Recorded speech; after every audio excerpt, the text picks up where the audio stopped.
What's up, everybody? Thanks as always for supporting the show. It would mean a lot to me if you would take a second to scroll down and hit that subscribe button to the Hoops Tonight YouTube channel, and then follow me on social media on TikTok, Instagram, and Twitter so you guys don't miss any of our content over the course of this season. All right, let's talk some basketball. All right, moving on to Pacers Bucks. Jump shooting was the major story of this game. If you guys remember in game one, I talked about how the Bucks are a top 5 team in the NBA in allowing jump shots, and the Pacers are a top 5 team in the NBA in converting jump shots into points, and they just could not make them in game one. As a matter of fact, they got 0.77 points per jump shot in game one. Well, they shot like the Pacers today and then some. They had 1.22 points per jump shot. So basically, like damn near doubled up their jump shot efficiency from the last game, and it just completely changed the dynamic. Bunch of key guys got going. Miles Turner was hitting his threes in pick and pop and in spot up situations. Very key for the game plan, because remember, the Bucks are basically going to concede those to protect the rim, right? And so Miles Turner hitting those shots is important to burn the coverage. Siakam hit 3 threes. Aaron Nesmith hit 3 threes. Tyrese Haliburton hit 3 threes. So like just getting that jump shot result back into the to the ballpark of what you expect from the Pacers, it got them engaged defensively. They started to play like the Pacers in general. They were pushing off of makes and misses. How many times did you see like, you know, like there was a play where in the first half, if I remember correctly, where Brook Lopez like makes a layup, but kind of like trips and falls over. And you just see the Pacers go like, he's down, let's go. And on a made basket, they push up the floor and Brook gets up and he's sprinting back. But Siakam just kind of like navigates and finds a little opening, and Tyrese hits him and he makes the layup on the other end. It might have been Obi Toppin, I can't remember exactly, but they were just running on makes and misses and getting out. They got out in transition on 20% of their possessions in this game.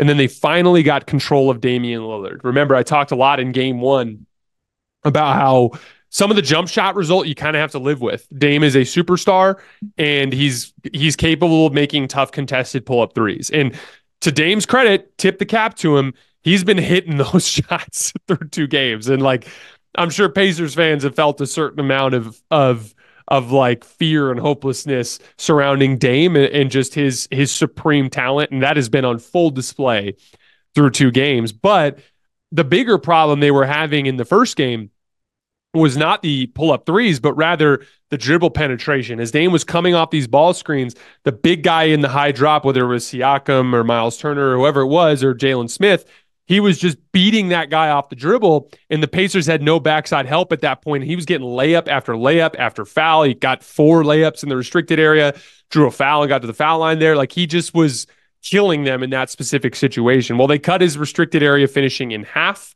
in this game, and they finally slowed him down in the second half. He was just 3 for 9 from the field. So shout out to the Pacers for finally getting control of the situation defensively.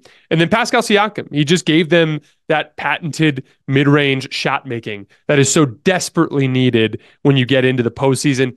He's been getting close to the rim and taking short-range jump shots. And again, I talk about this a lot, but like mid-range jump shooting, a lot of times it's when you get out past 15 feet that the actual efficiency metrics tank. When you're inside of 15 feet, they actually turn into shots that you can hit 60, 65% of the time if you're a really, really good pull-up shooter, right? Like, that's kind of the story with Jokic. The reason why he's so damn efficient is the majority of the shots that he takes as over-the-top shot-making shots are inside of 15 feet. And so they're floaters and push shots and short turnarounds, and they're just shots that he can hit at an extremely high rate. And like, you're seeing that value from Pascal Siakam. In fact, he's 8 for 13 from the mid-range in this series so far. He hit so many big shots tonight, including some huge ones in the fourth quarter when they blew the game open.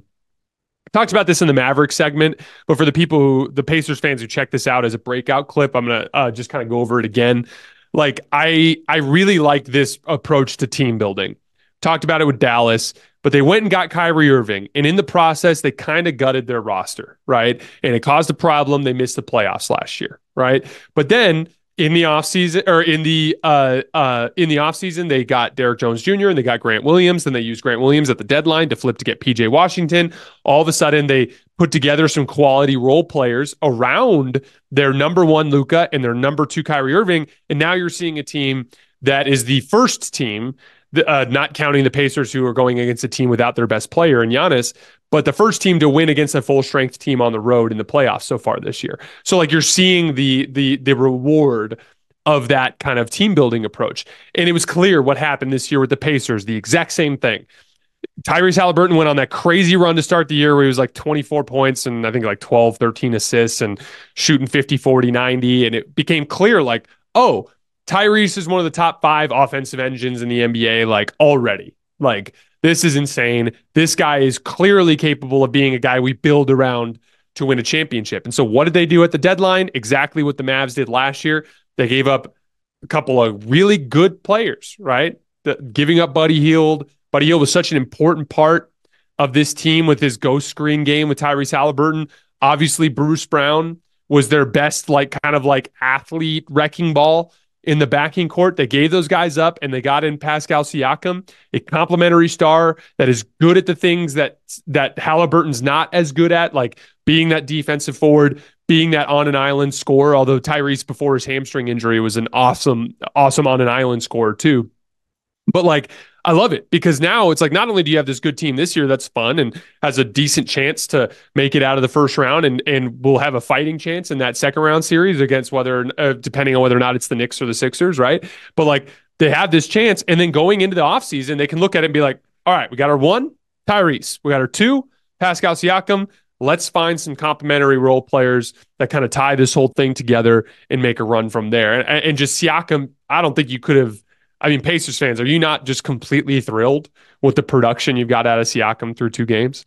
But the Pacers did what they needed to do tonight. They played to their advantages. They used their speed to spread Milwaukee out, keep them on their heels. They defended better. They made their jump shots, and they got out of there with a win.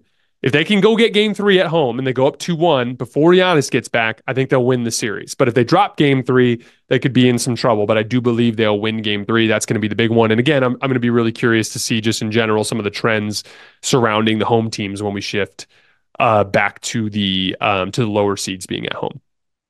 All right, guys, that is all I have for tonight. As always, I sincerely appreciate you guys for rocking with me and supporting the show.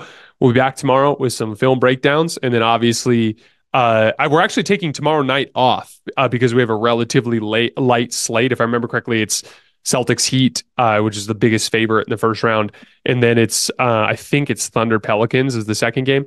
We will cover those games on Thursday morning's show, but we're going to take that as an opportunity to take a night. I'm going to actually hang out with my wife. Been putting her through hell for the last 4 nights as she comes home every night from work and I'm just working. So I'm going to spend some time with her, and then we'll get back to it on Thursday morning and then again on Thursday night for the night slate that night. So again, I appreciate you guys for rocking with me. I will see you tomorrow morning.